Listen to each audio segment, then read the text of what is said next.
le Saint-Esprit grave dans le cœur une connaissance diffusée de Dieu.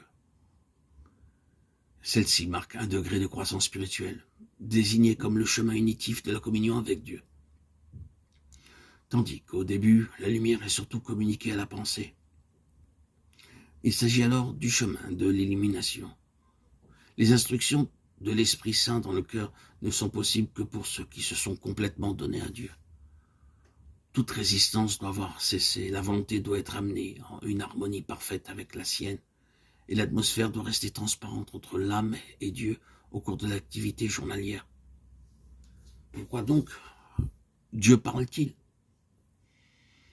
Pour détourner l'homme du mal, pour l'avertir, le préserver de l'orgueil, afin de garantir son âme de la fausse et des coups du glaive. La volonté propre et l'orgueil sont les deux caractéristiques de ceux qui ne se sont pas donnés à Dieu, les signes distinctifs de l'héritage des fils d'Adam. Le second Adam, le Seigneur du ciel, nous a, au calvaire, acquis un salut parfait. Mais quelle patience est nécessaire avec chaque âme rachetée avant que celle-ci soit recréée et conforme à l'image du Fils? Combien de temps il faut avant que soit conquise la citadelle de la volonté et que celle-ci soit satisfaite d'accomplir la volonté de son Rédempteur? L'âme purifiée par le précieux sang de Jésus peut choisir la grâce de la véritable humilité.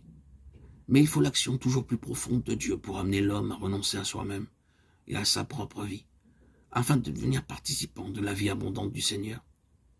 Ainsi, il est gardé d'une existence perdue et inutile.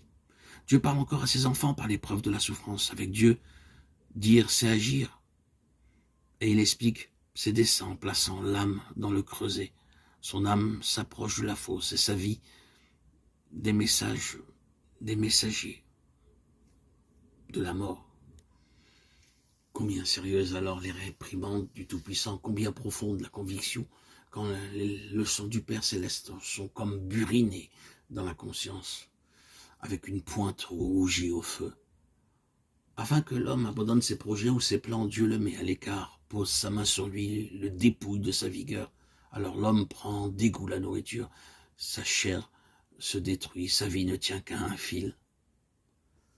Devant l'éternité, l'œuvre accomplie s'éloigne, s'efface. Le don de soi, Dieu est mis à l'épreuve. La volonté de Dieu est-elle plus que le travail pour Dieu? Le serviteur est-il prêt à n'être plus qu'un vase brisé pour qu'il soit manifeste que la puissance agissant en lui vient de Dieu? Heureuse l'âme qui peut répondre aussitôt avec joie, Seigneur, je me glorifierai donc bien plus volontiers de mes faiblesses, afin que la puissance du Christ repose sur moi, dit l'apôtre Paul. 2 Corinthiens 12, 10.